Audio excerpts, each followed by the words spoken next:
बीड जिल्हा नियोजन समितीच्या बैठकीत high voltage drama Ajit Pawar आणि सुरेश धस यांना सुनावलं।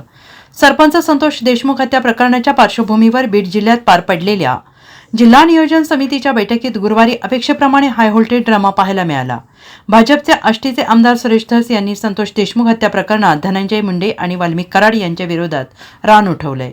जिल्हा नियोजन समितीच्या बैठकीत सुरेश धस यांनी पालकमंत्री असलेल्या अजित पवार यांच्यासमोर त्याच आवेशात बीडमधील विकास कामांच्या नावाखाली पैसे उचलण्यात आल्याचा मुद्दा मांडला। मात्र विरोधकांना खमक्या भाषेत उत्तर देण्यासाठी प्रसिद्ध असलेल्या अजित पवार यांनी सुरेश धस यांचा परफॉर्मन्स फार बहरू दिला नाही।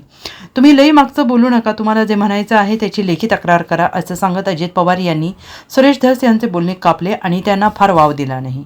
बीड जिल्हा नियोजन समितीच्या बैठकीत प्रसार माध्यमांना प्रवेश नव्हता। मात्र ही बैठक संपल्यानंतर बाहेर पडलेल्या आमदार आणि लोकप्रतिनिधींमध्ये अजित पवार आणि सुरेश धस यांच्यात झालेल्या खडाजंगीची खमंग चर्चा रंगली।